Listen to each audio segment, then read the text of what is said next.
방송에서 제공하는 투자 정보는 투자 판단에 대한 조언입니다.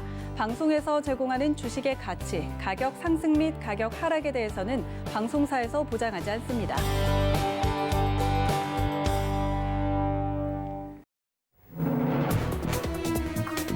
시청자 여러분 안녕하십니까? 2020년 마지막 날 인사드립니다. 서울경제TV 김성입니다.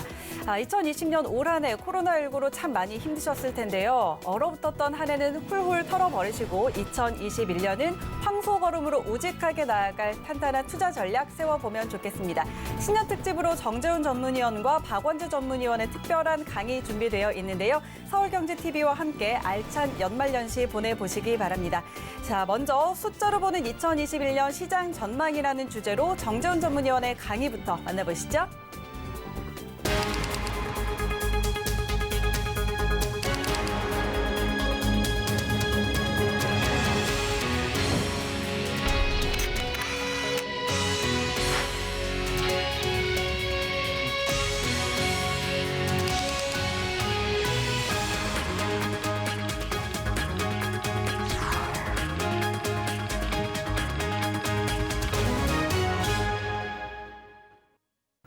안녕하십니까, 정재훈입니다.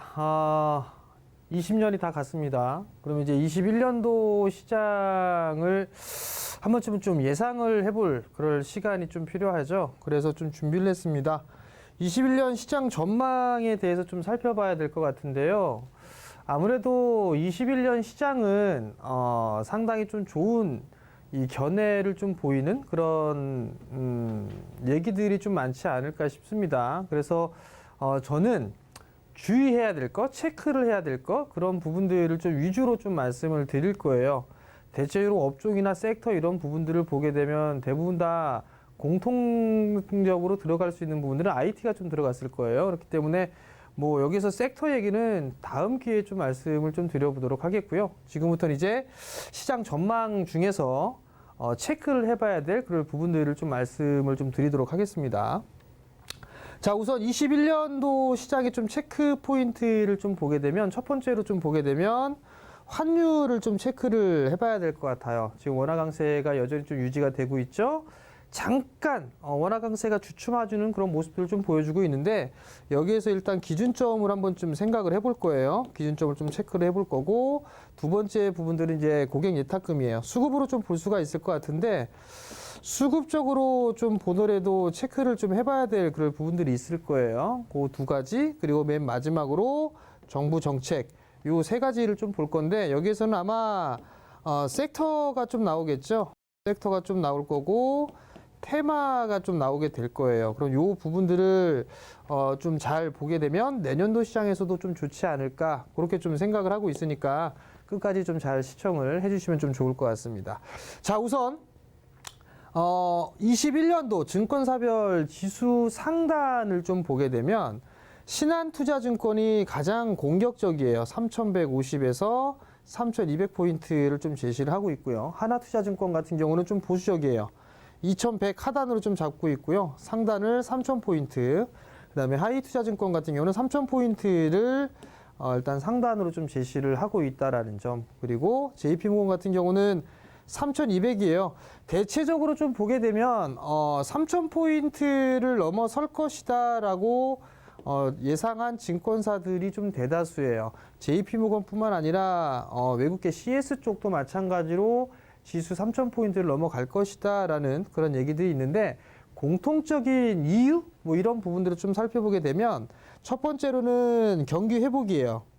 경기 회복이 첫 번째 포인트고요. 그다음에 두 번째 부분들은 기업의 실적이 상향 조정될 것이다 라는 그런 전망이 있습니다. 이러한 부분들, 그 다음에 풍부한 유동성, 공통적으로 들어가는 부분들은 이 총 세 가지가 있어요. 근데 여기에서 좀 한 가지 봐야 될 부분들은 내년도 OECD의 성장률을 좀 보게 되면 하향 조정되고 있는 그런 모습들이 좀 나타나고 있다라는 거, 이 부분들이 좀 부담 요인으로 좀 작용을 할 수가 있을 거예요. 그렇기 때문에 이러한 부분들은 계속적으로 좀 체크를 해봐야 된다라고 좀 말씀을 드려보도록 하겠고요. 어찌됐든 간에 지수 3,000포인트는 넘어갈 것이다 라는 그런 전망들이 있어요. 저는 개인적으로 뭐 3,000포인트를 넘어서서 뭐 4,000포인트 갔으면 좋겠습니다. 그러면 개인 투자자분들 계좌가 많이 불어나겠죠? 내년도엔 좀 그래봤으면 하는 그런 개인적인 소망까지 한번 내비쳐 보도록 하겠고요. 자, 우선적으로 봐야 될 부분들은 환율이에요. 우선 여기서 좀 봐야 될 부분들은 검정색 선이죠. 검정색 선은 환율에 대한 추이예요. 환율에 대한 추이가 되겠고요. 그 다음에 이 부분들은 코스피예요. 코스피 시작인데요. 우선적으로 보게 되면 원화가 강세 기조가 유지가 되게 되면 지수도 괜찮은 주가의 흐름들을 좀 보였었어요. 그리고 괜찮은 모습들을 좀 보였었죠. 원화가 약세 기조가 유지가 되게 되면 지수도 밀려 내려오는 그런 모습들이 좀 나타났단 말이죠. 이것도 마찬가지로 원화 약세가 진행이 되니까 지수는 밀려 내려오는 그런 모습들을 좀 보였단 말이죠.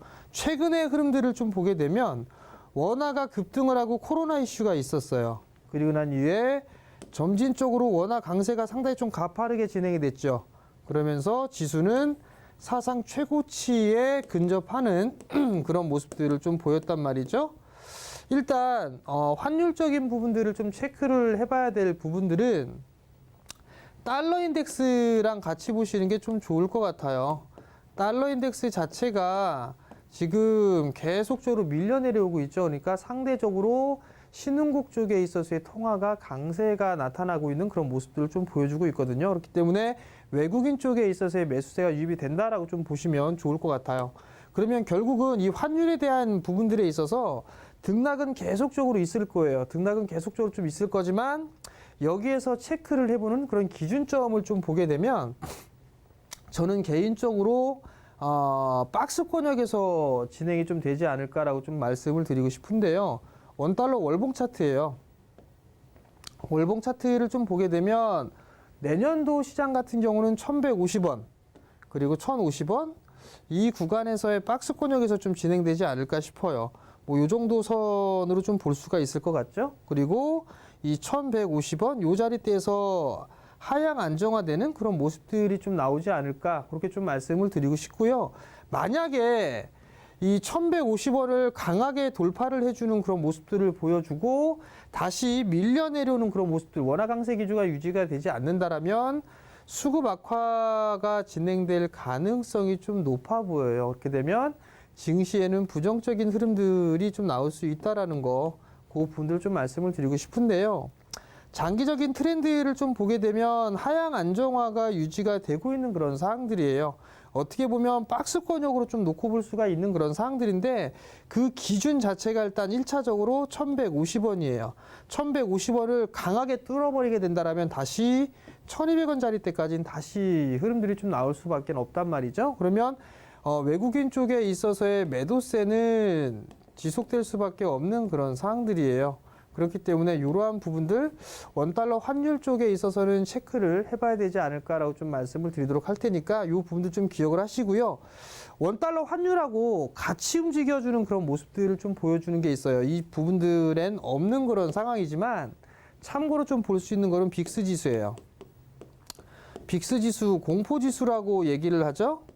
공포 지수라고 좀 얘기를 하는데 얘가 지금 크게 올라갔다가 바닥권역에서 이러고 있어요. 근데 만약에 툭 하고 넘어가는 그런 모습들을 보이거나 뭐 이렇게 되면 원화 같은 경우는 약세의 흐름들을 좀 보일 수가 있어요. 그렇게 되면 변동성이 좀 커지겠죠? 변동성을 좀 동반할 수가 있다라는 거. 그럼 결국은 그 기준점 자리대를 25를 넘어서느냐, 넘어서지 않느냐, 안착을 하느냐, 안착하지 않느냐, 이러한 부분들을 놓고 보시면 좀 좋지 않을까 싶어요. 그렇기 때문에 원달러 환율을 좀 볼 때 빅스 지수를 좀 같이 보시고 또 하나는 위안화예요. 위안화까지 같이 흐름들을 좀 보게 되면 그래도 조금 더 틀은 잡히지 않을까라고 좀 말씀을 드리도록 할 테니까 그 부분들 좀 기억을 하시고요. 어찌됐든 간에 원달러 같은 경우는 1150원에 1050원 정도 박스권 흐름 등락이 좀 보일 거고 1150원을 강하게 뚫어버린다라면 수급이 좀 악화가 될 수 있다는 거 시장에 부정적인 흐름들이 좀 나올 수 있다는 거 그 부분들만 좀 기억을 하시면 좋지 않을까 싶어요. 두 번째 부분들은요. 고객 예탁금이 어마어마해요. 제가 주식을 하면서 이러한 고객이탁금이 좀 나온 부분들은 없어요. 과거에 좀 보게 되면 서브프라임 때 보게 되면 18조였어요. 18조. 그리고 난 이후에 2017년도, 18년도 때 가장 늘어났던 부분들이 32조였었어요. 근데 이때하고 지금, 과거에 지금 시장에서는 60조예요. 18년도에 어마어마하게 유동성을 좀 풀었죠. 유동성을 풀었어요. 달러를 많이 풀었단 말이에요. 그러면서 증시를 부양시키는 그런 모습들을 보였었는데 최근 같은 경우도 어마어마하게 좀 풀었죠. 그럼에도 불구하고 고객이탁금은 60조예요. 그렇다는 얘기는 대기 매수 자금이 풍부하다는 얘기예요. 대기 매수 자금이 풍부한 그런 사항들이고 올해 20년도의 주가의 흐름들을 좀 보게 되면 개인 투자자들이 대체적으로 다 많이 매수를 했단 말이에요. 개인 투자자들은 매수를 했고요. 그리고 기관과 외국인들은 매도를 했어요. 매도를 했죠. 11월 달 들어서면서 외국인 쪽에서 한번 공격적으로 좀 매수세가 들어왔으나 일단 11월 말 이후 그리고 12월 달 들어서면서는 매도가 나와주는 그런 모습들을 좀 보였단 말이에요. 중장기적인 관점에서 외국인 쪽에 있어서의 매수세가 들어와 주는지 그 부분들을 좀 체크를 해봐야 될 것 같고요. 두 번째는 기관 쪽이에요. 개인 투자자들이 직접 투자를 늘리다 보니까 기관 쪽에 돈이 없는 그런 상황들이에요. 그렇기 때문에 기관 쪽 같은 경우는 선별적으로 좀 볼 수밖에 없는 그런 상황들이거든요. 그렇기 때문에 기관 쪽 같은 경우는 단기 트레이딩 관점으로 좀 보는 포지션으로 좀 많을 거예요. 기관은 이렇게 좀 생각하시면 좋을 것 같고, 연기금 쪽 같은 경우는 국내 포트 비중이 초과 달성이 됐죠. 수익 비율 자체가. 그렇기 때문에 아무래도 매도는 좀 일부 출회가 되지 않을까 싶어요. 지속적으로. 그럼 결국은 보게 되면 연말 연초, 내년 초에 보게 되면 기관 쪽에 있어서 양도세에 대한 물량 그 부분들을 받아줄 수 있는지, 그리고 고객이탁금이 60조가 넘어서고 있는 그런 사항들인데 고객이탁금 쪽에서 계속적으로 매수세가 들어와 주는지 계속 증가가 되는지 그 부분들을 해봐야 되지 않을까 싶어요. 여전히 60조 이하권으로 급격하게 고객이탁금이 줄어드는 그런 모습들이 보이지 않는다라면 시장은 크게 빠질 일은 없다. 그렇게 좀 생각을 하시면 좋을 것 같다. 그렇게 좀 말씀을 드리도록 하겠고요. 마지막으로 올 내년도 경제 정책 방향의 좀 핵심 내용을 보게 되면 듣도 보도 못한 거 많아요. 지금 다 대부분 다 알고 있는 그런 내용들이 좀 많죠. 보게 되면 디지털 혁신이라든가 그 다음에 제조 강국이란 얘기가 나오고 눈에 띄는 부분들은 요거죠. 친환경 저탄소 경제로의 전환, 그린 뉴딜이나 탄소 중립 쪽으로 좀 볼 수가 있을 거예요. 그럼 대체적으로 이런 쪽에 있어의 투자는 지속할 것이다 라고 좀 생각을 하시면 좋을 것 같고요. 그 이외의 것들 같은 경우는 대체적으로 경제 회복에 좀 포커스가 맞춰져 있는 그런 사항들이에요. 그렇기 때문에 이러한 관련돼 있는 흐름들이나 종목군들 이런 부분들은 계속적으로 좀 체크를 해봐야 되지 않을까 싶은데요. 핵심 경제지표 전망치를 보게 되면 20년과 내년도의 흐름들, 21년도의 흐름들을 좀 보게 되면 20년도 같은 경우는 역성장을 했어요. 근데 내년도 시장 같은 경우는 3.2% 성장을 할 것이다 라고 전망을 했죠. 그리고 소비자 물가 같은 경우도 1.1%로 조금 더 소폭 올라갈 것이다 라는 그런 부분들. 수출은 마이너스에서 플러스로 돌아설 것이고 수입 또한 마찬가지로 늘어날 것이다 라는 이러한 전망치를 제시를 했어요. 그렇다는 얘기는 요 모양새를 보게 되면 나라에서 만든 거니까 나라에서는 한국의 내년도의 전망치가 상당히 공격적인 그런 부분들이 아닌가, 상당히 좀 긍정적으로 보고 있는 그런 부분들이 있다는 얘기예요. 그렇기 때문에 이러한 전망치를 좀 볼 수가 있을 것 같고요. 만약에 전망치대로 유지가 되는 그런 모습들을 보이게 된다라면 시장에 있어서는 한 단계 도약하고 있고 지금 이제 도약하고 있죠. 레벨업이 되고 있는 그런 상황들이기 때문에 추가적인 상승도 나올 수 있다. 뭐 그렇게 보시면 좋지 않을까 싶어요. 재정 확대 그리고 통화 완화가 지속될 것이다라는 그런 부분들도 내년도의 지표를 보면 알 수가 있을 것 같은데요. 내년도의 예산 증감의 규모 그리고 상반기 집행 비율을 보시게 되면 21년도에 내년 이 예산 규모를 좀 보게 되면 상당히 많이 늘어났어요. 상당히 좀 많이 늘어나 있는 그런 모습들을 좀 보여주고 있다라는 거. 그리고 여기서 보시게 되면 중앙정부, 중앙재정 쪽에 있어서의 집행률, 상반기의 집행률을 보게 되면 63%가 넘어요. 그렇다는 얘기는 21년도 연초부터 시작해서 공격적으로 돈을 풀겠다는 얘기겠죠.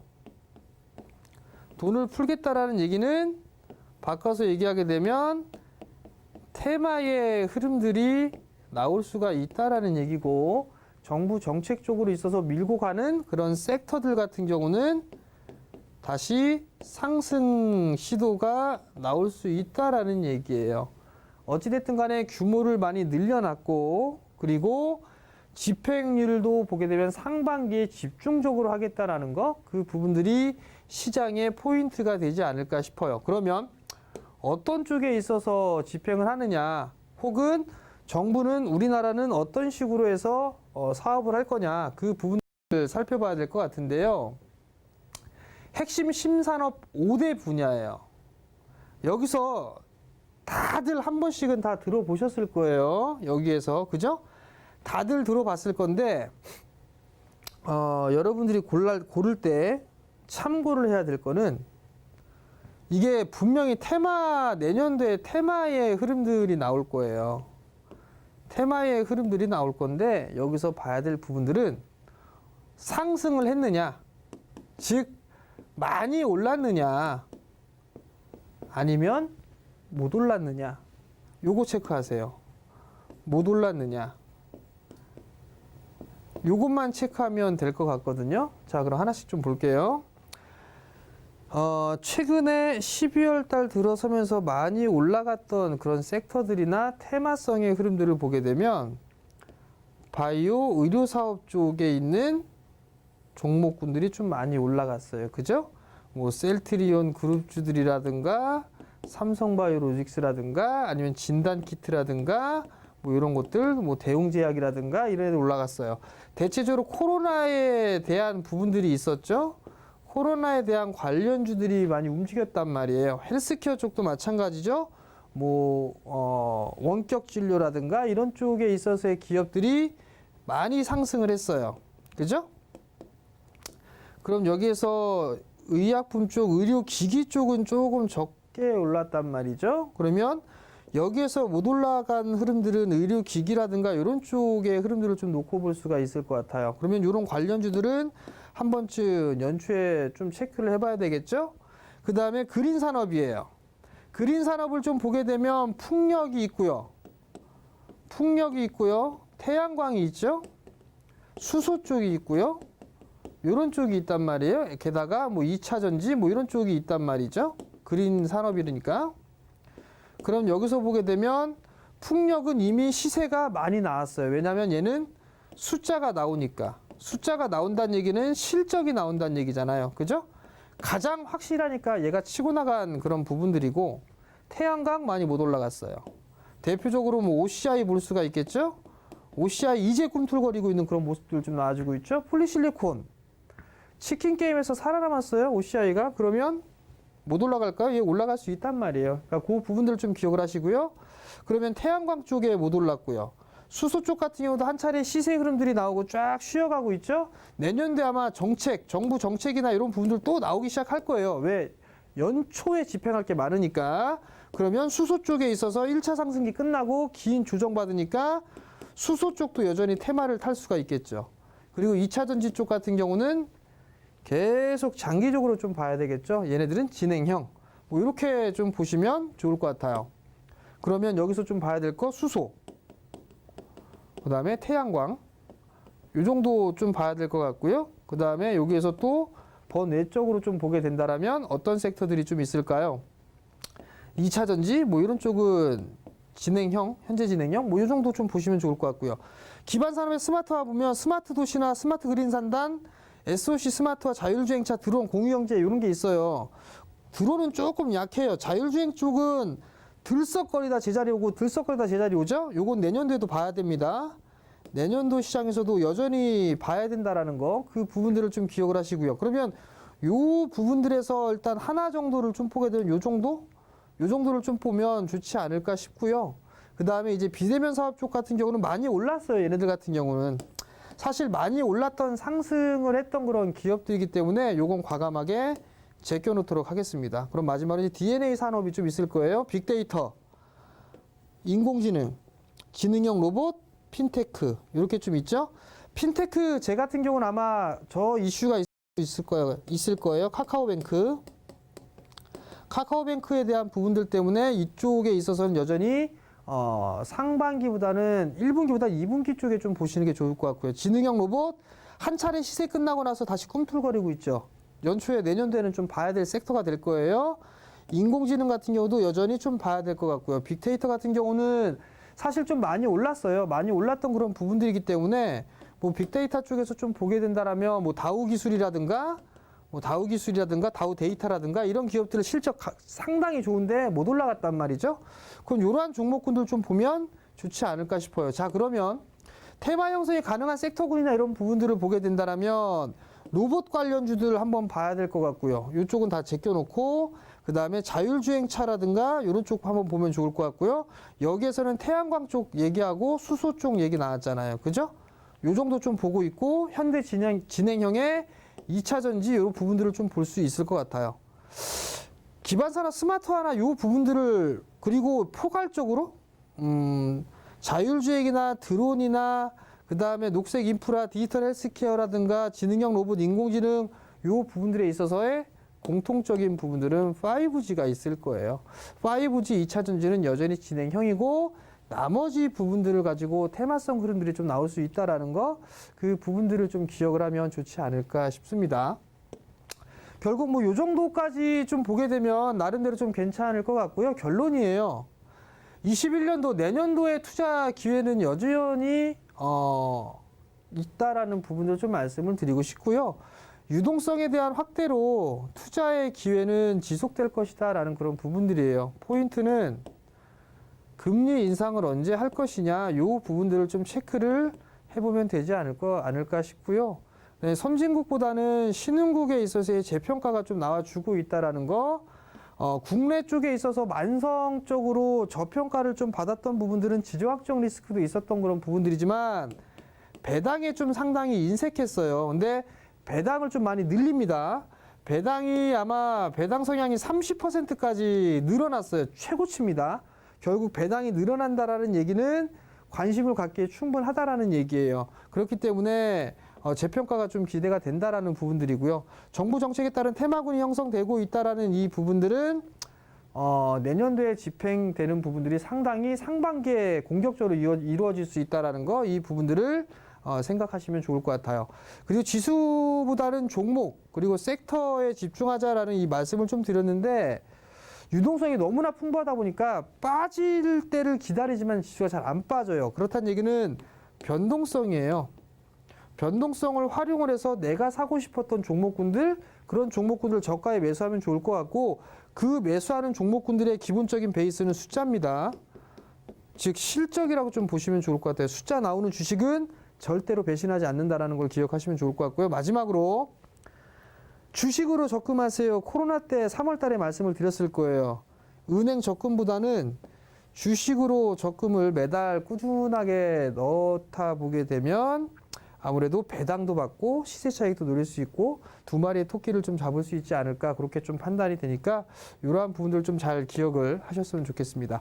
21년도에 투자 기회는 상당히 좀 많을 거예요. 그렇기 때문에 내년도 시장도 좀 긍정적으로 좀 보시면 좋을 것 같고요. 저는 좀 더 좋은 프로그램으로 다시 내년도에 좀 찾아뵙도록 하겠습니다. 이상 정재훈이었습니다. 네, 정재훈 전문위원과 함께 2021년 지수 전망 알아봤습니다. 자, 이어서 2021년 시장 트렌드를 예측하라라는 주제로 박원재 전문위원의 강의 이어 듣겠습니다. 시청자 여러분 안녕하십니까? 편안한 휴일 보내고 계시죠? 서울경제TV 박원재 전문위원입니다. 드디어 어제로서 다사다난으로도 부족했던 2020년 장을 마감했습니다. 이제 연휴 끝나면 새로운 21년 시장을 시작할 거고요. 어떻게 올 한 해 원하시는 만큼 성과를 내셨는지 많이 궁금합니다. 시장이 워낙 좋았었기 때문에 자기 자리만 잘 지키고 있었으면 기본 이상은 했다. 이렇게 볼 수 있는 대단한 시장이었습니다. 내년은 어떨까요? 투자하는 사람들은 항상 마음이 바쁩니다. 좋으면 좋은 대로, 나쁘면 나쁜 대로 어떻게 전략을 수정해서 보다 좋은 수익을 낼 수 있을까? 그게 항상 우리 투자자들의 고민이죠. 그래서 오늘은 한 해를 마무리하고 새해를 맞이하는 시점에서 올 한 해를 한번 되돌아보고 내년의 트렌드는 어떻게 나올지 간단하게 정리하는 시간을 가져보도록 하겠습니다. 자, 작년 시장을 한번 보겠습니다. 2020년 시장을 복기를 한번 해볼 텐데요. 정말 대단했습니다. 대체적으로 연초부터는 크게 특징이 없고 3월 달에 이제 위기가 닥쳤죠. 그 위기 이후에 시장을 재건하기 위해서 연준에서 무제한 양적 완화로 시장을 마쳤는데요.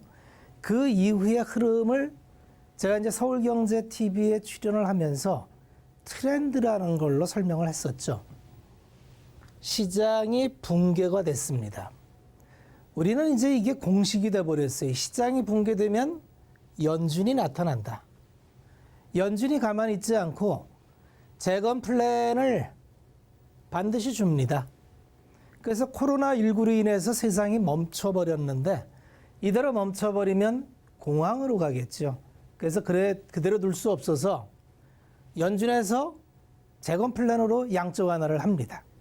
그러다 보니까 시장은 강력한 트렌드를 형성하면서 시장으로 들어오는 유동성 심으로 올라가기 시작합니다. 세상은 멈췄는데 돈은 흐를 만한 곳으로 흘러갔다. 이렇게 보시면 됩니다. 그래서 세상이 멈춘 이면에 보니까 비대면이 있었다. 시장은 여기를 주목했습니다. 그래서 비대면의 대표적인 BBIG, 배터리 2차 전지죠.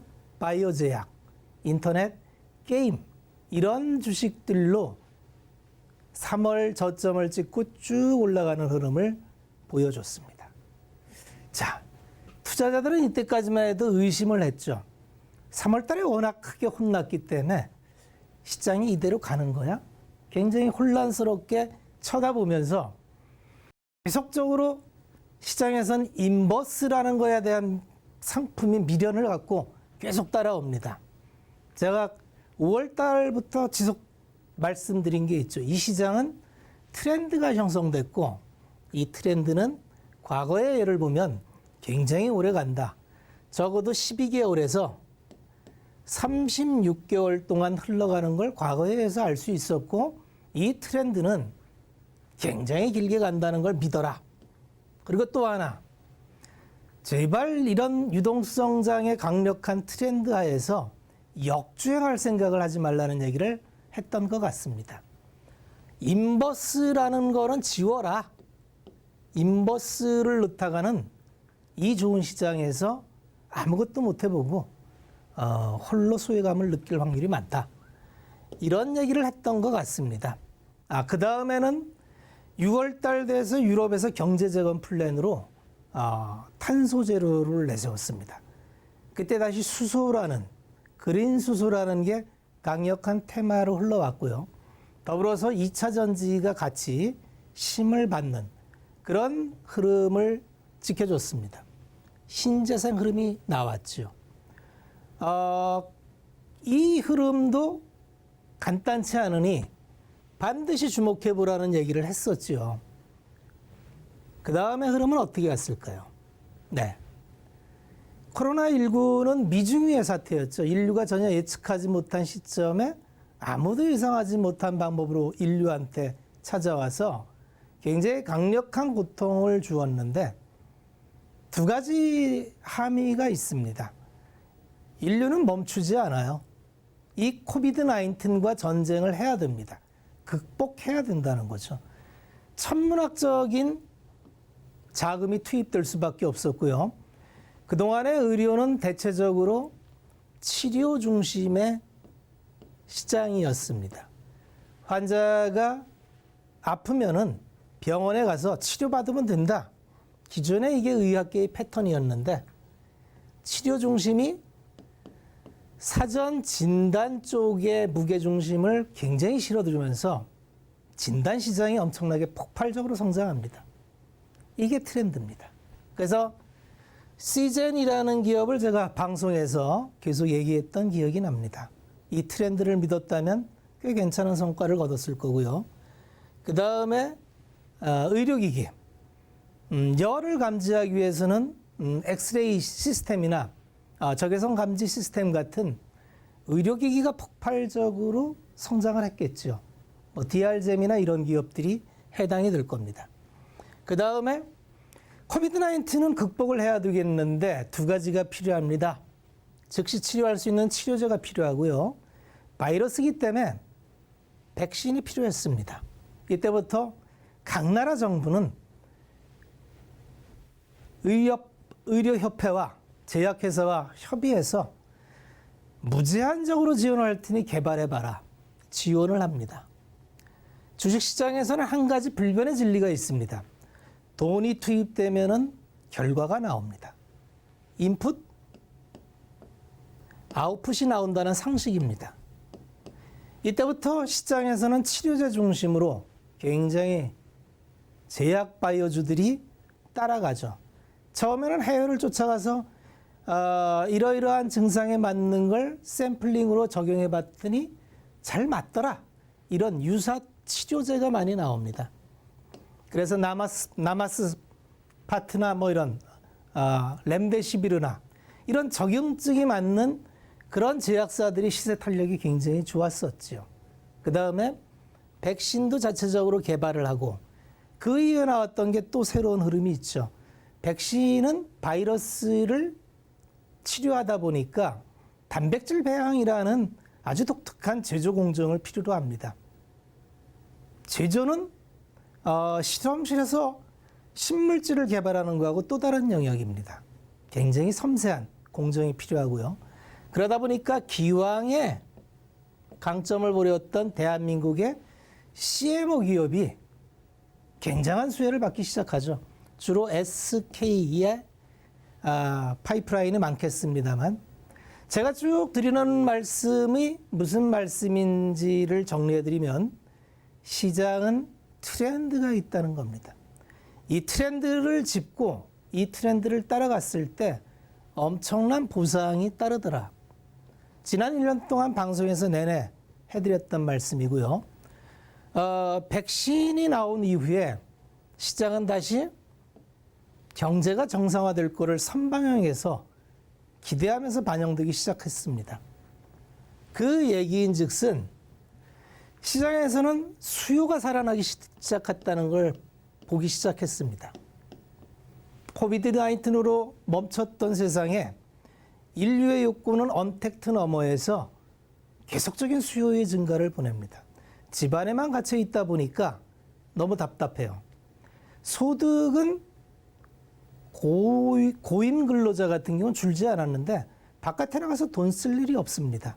그러다 보니까 온라인 쇼핑으로 엄청난 구매 욕구가 발휘돼서 수요가 폭발적으로 늡니다. 어디서 늘었을까요? 자동차나 명품이나 이런 쪽 섹터의 수요가 급증을 합니다. 그러다 보니까 이런 수요가 살아나는 섹터 쪽에서 급격한 주가의 복원력이 나타나는데 이게 산업 전반에 한 바퀴 다 돕니다. 자동차를 출발했던 게 화학으로 가고요. 화학에서 기계로, 그 다음에 산업 소재인 철강, 수주산업인 조선, 건설, 한 바퀴를 다 돕니다. 제가 방송 중에 계속 드렸던 말씀이 있었습니다. 제대로 된 섹터의 주인공을 갖고 있다면 기다리면 내 차례가 오니까 차분히 기다리시면 내 순서가 옵니다. 거의 전체적으로 다 순서가 돌아왔고요. 이제 마지막 연말까지 팬데믹이 확산되면서 소비재에 대한 실질적인 회복이 이루어지지 않았습니다. 아마 내년도에 지금 확산되고 있는 코로나가 좀 안치고 백신이 투여가 돼서 활동이 시작한다면 보복 소비도 가능할 것 같습니다. 시장은 이처럼 트렌드를 잡는 게 너무나 중요하다는 걸 2020년 시장을 통해서 우리는 경험을 했습니다. 자, 21년입니다.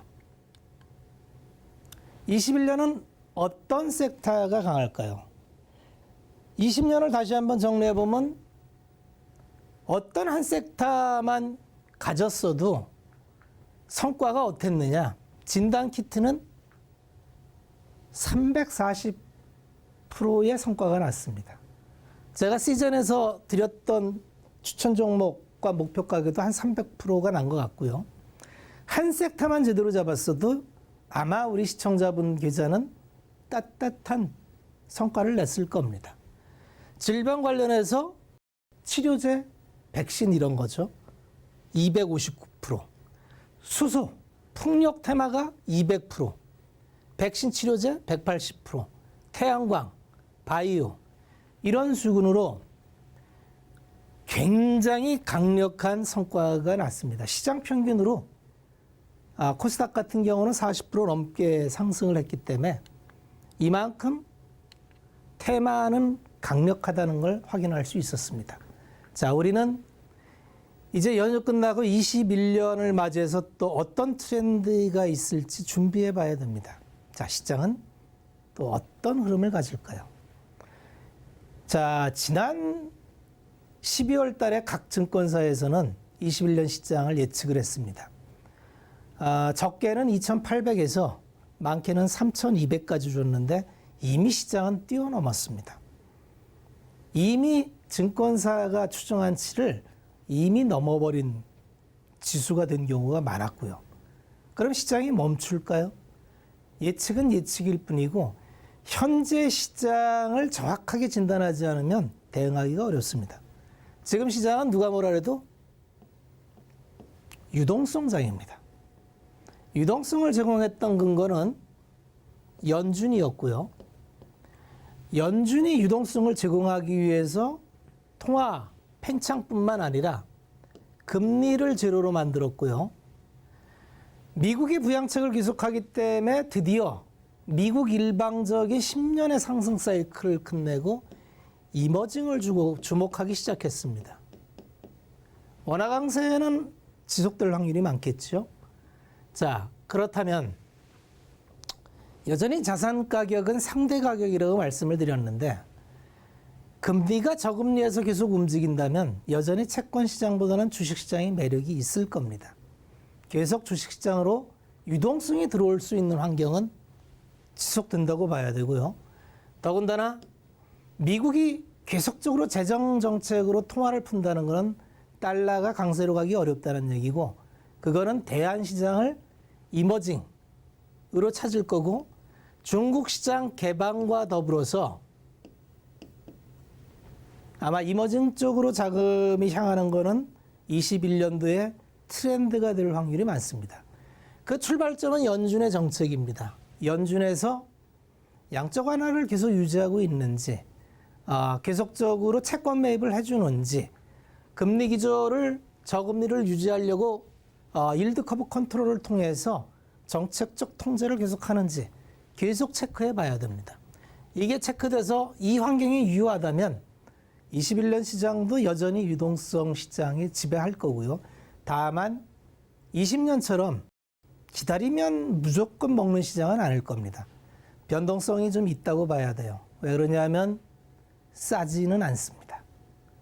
시장에서 가장 큰 호재는 싸다는 건데 이제 절대적으로 저평가는 벗어났기 때문에 이제 유동성이 돌아가면서 적당히 버블을 만들 텐데 그 버블의 파동은 면밀하게 측정하지 않으면 역으로 나의 계좌를 짓누르는 부메랑이 될 수도 있습니다.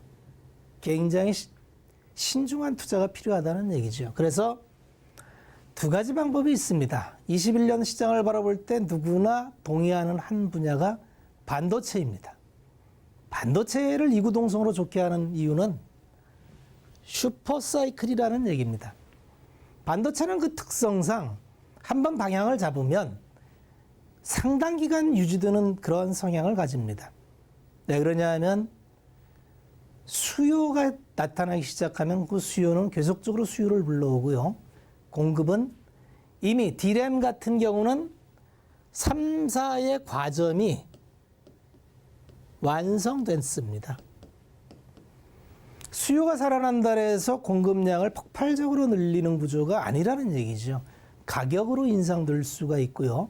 그러면 가격과 수요가 같이 크는 P와 Q의 성장을 통해서 슈퍼사이클을 얘기하는 거고, 슈퍼사이클은 통상 2년 정도 진행됐던 게 과거의 사이클입니다. 만약 올해 하반기부터 슈퍼사이클이 진행됐다면 내년도에 반도체는 정말 호황이 될 거라는 걸 예측할 수 있고요. 두 번째는 낸드가 이제 과점화 출발점에 있습니다.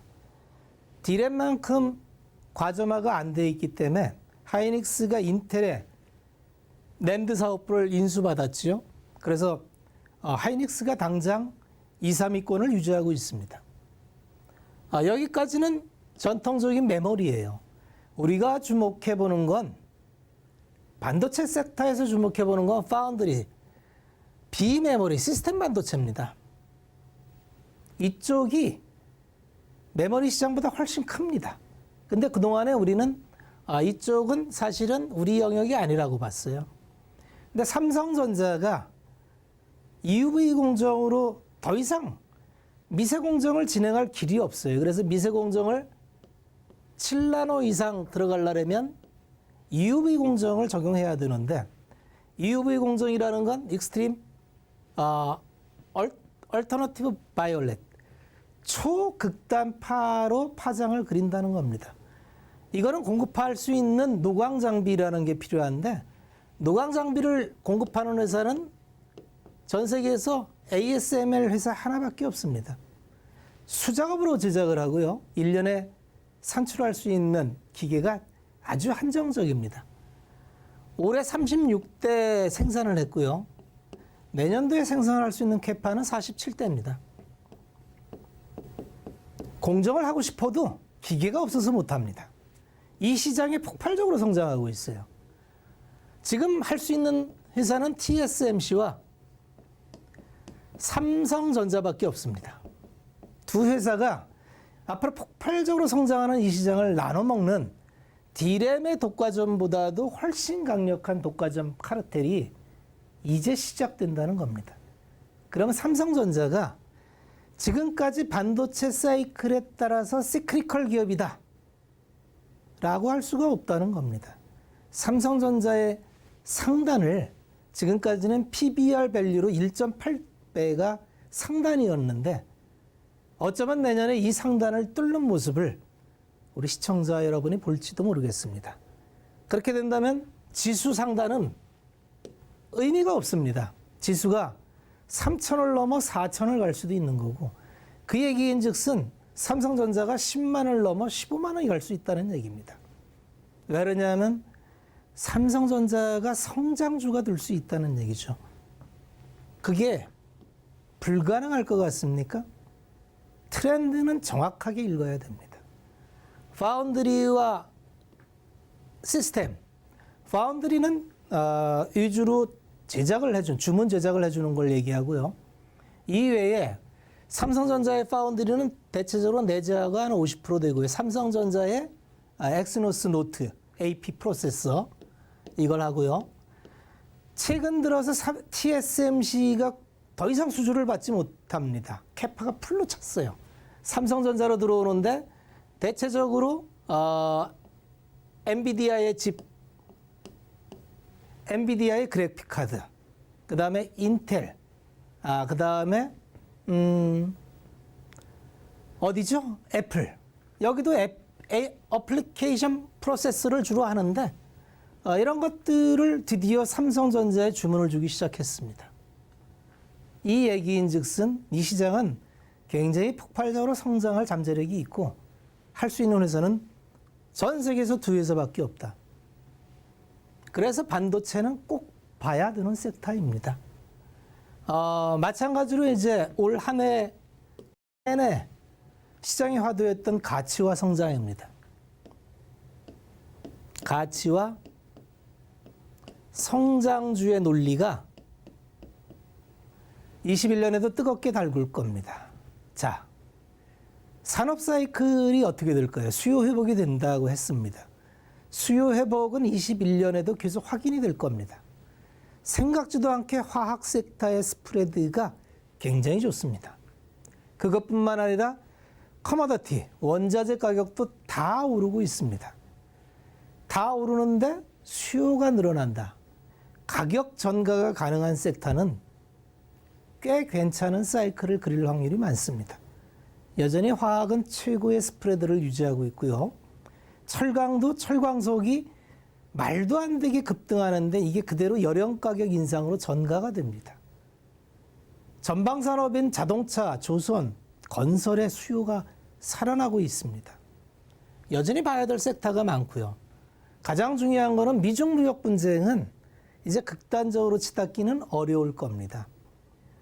수출 국가인 대한민국이 최근 트럼프 행정부 동안 미중 무역 분쟁으로 굉장히 애를 먹었습니다.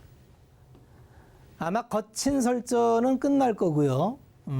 아마 미중 무역 분쟁이 조금 완화되면은 국제 교육의 증가로 인해서 가치주는 재평가를 받을 겁니다. 여기에 더해서 아까 말씀드린 유동성이 계속 제공이 된다면 이 가치주로만 담을 수가 없습니다.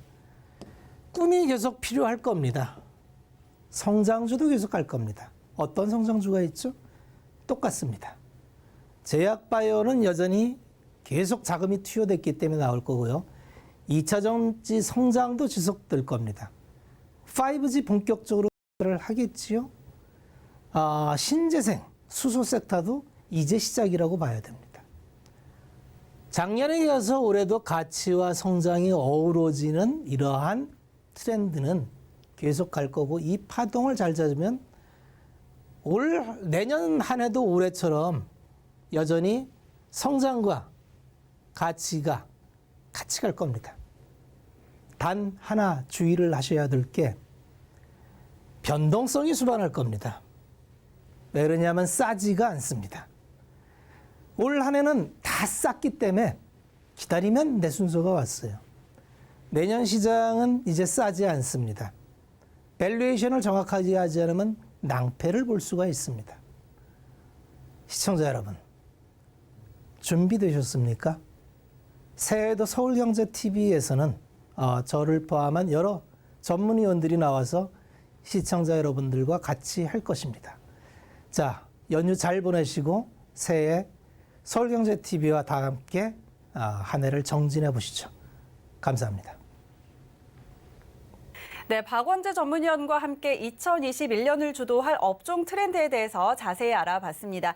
자, 새해에도 저희 서울경제TV와 함께 하시면서 활짝 웃는 얼굴로 만나기를 바라도록 하겠습니다. 저는 여기서 인사드릴게요. 시청해주신 여러분 고맙습니다.